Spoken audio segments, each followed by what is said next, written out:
Hello friends, welcome to Newspaper Manthan. Today's date is 25 June 2020 and we shall discuss today's important news items. Coming to the first news item, that is PLA said Galwan clash was unfortunate. So this news item indicates or refers to the standoff going on between India and China in the Galwan Valley. Now both India's and Chinese army have started talks to resolve the standoff. India and China have agreed to disengage from three friction points in Ladakh and pull back from their current positions. The three areas are Galwan, Hot Springs, and Finger area near Pangongso Lake in Ladakh along the contentious LAC. LAC is the border between India and China in Ladakh region. The three areas have witnessed unprecedented buildup of troops since April-May. So, what is the Chinese point of view on Galwan Valley? On June 19, the Chinese Foreign Ministry stated that the entire valley is located on the Chinese side of the LAC. So, the Chinese Foreign Ministry claimed the entire Galwan Valley, and shortly after that, People's Liberation Army, that is the army of China, issued a statement saying that China always owns sovereignty over the Galwan Valley region. But if you see, India has contradictory claims than China.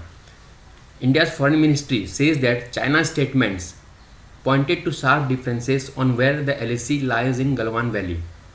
The valley refers to the land that sits between steep mountains that buffet the Galwan River. The river has its own source in Aksai Chin on China's side of the LAC, and it flows from east to Ladakh. So the river flows from the Chinese side to the Indian side, where it meets the Syok River on India's side of the LAC.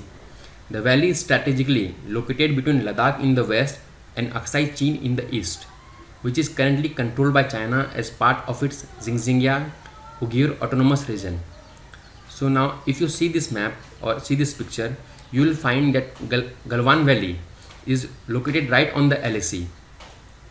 So China claims that the valley is entirely theirs, but India has contradictory claims. Before the recent standoff, the Galwan Valley was patrolled both by India and China, but now China is claiming the entire Galwan Valley.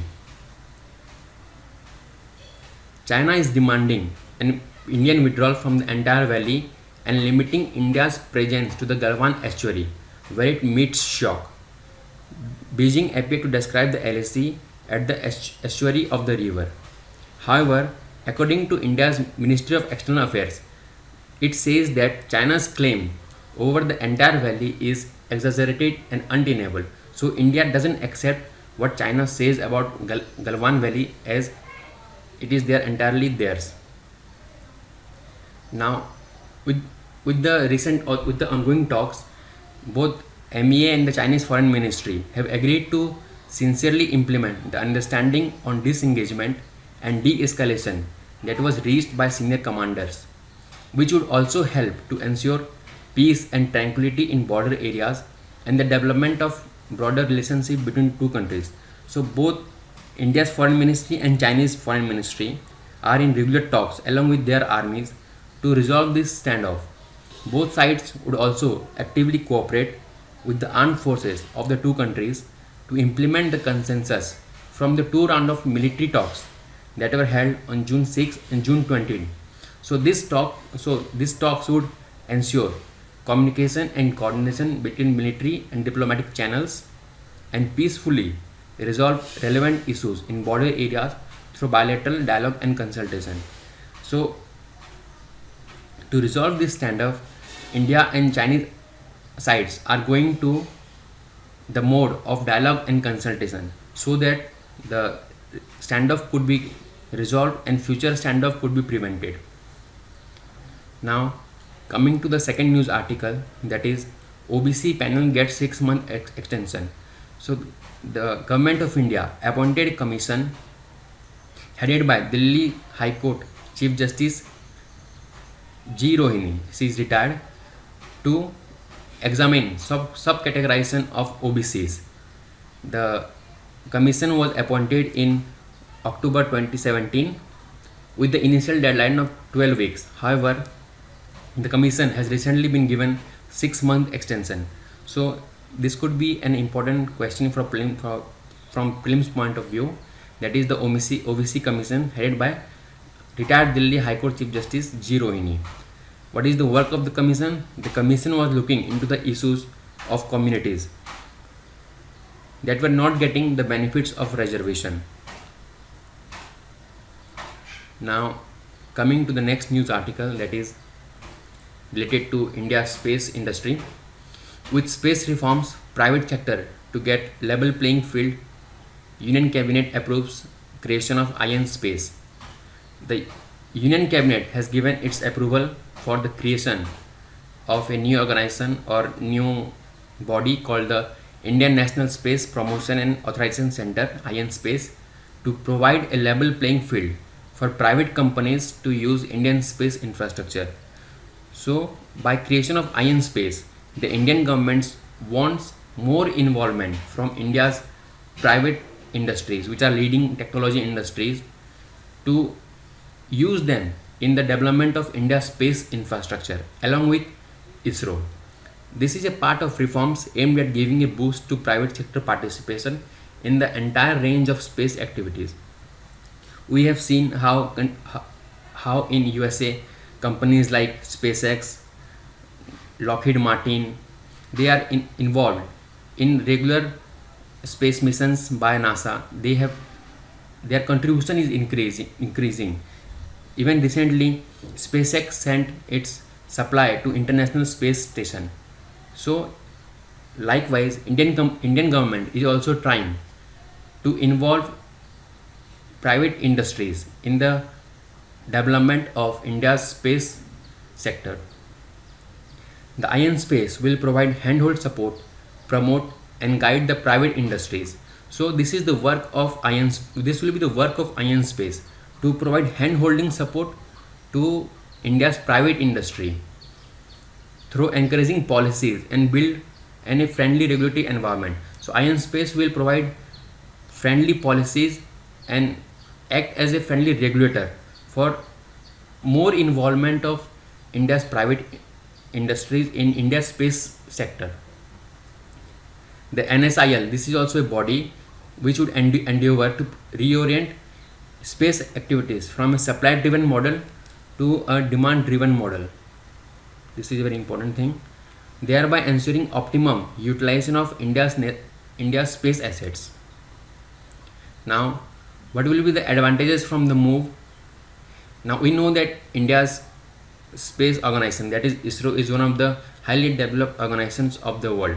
So it will provide ISRO with an opportunity to focus more on research and development activities, new technologies, exploration missions and human spaceflight program. Now ISRO can also involve private sector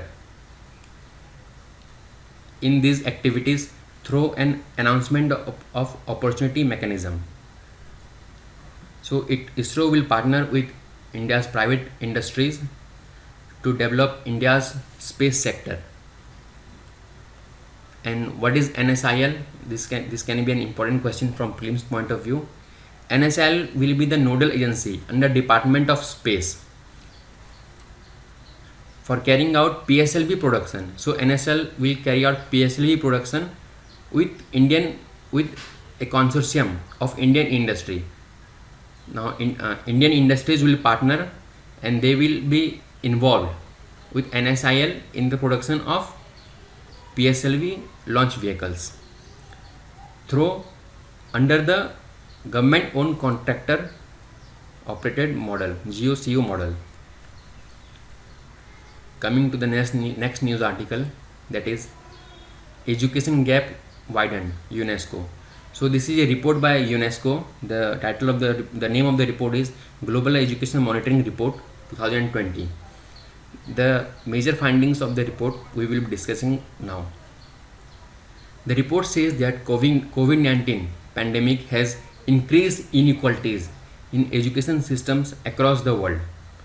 Now, which are the mostly affected sections due to COVID-19?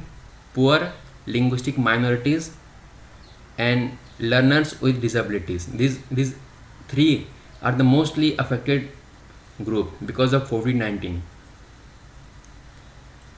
The report says that during the height of school closures in April 2020, when all the schools were shut in April 2020, almost 91% of the students around the world were out of school.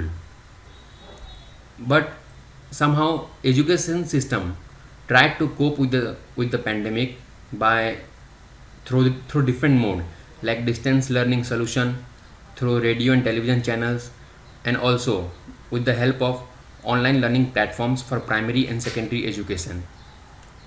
Even India used a mix of all the three systems. So India also implemented all the three systems, but the digital divide has mostly increased. Why? Because not all students and teachers have access to adequate internet connection. So internet connectivity is one of the obstacles for promoting online education. Even e- equipment skills and working conditions are also not optimal for these platforms. School closures also interrupted support mechanisms from which many disadvantaged learners profit or benefit. For example, resources for blind and deaf students may not be available outside schools, while children with learning disabilities or those who are on the autism spectrum may struggle with independent work in front of a computer or the disruption of daily school routines. So, if you see, mainly students who are blind and deaf and children with learning disabilities and who show the symptoms of autism, they need regular schools, but because of the disruption, because of the closure of the schools, this group were also largely affected.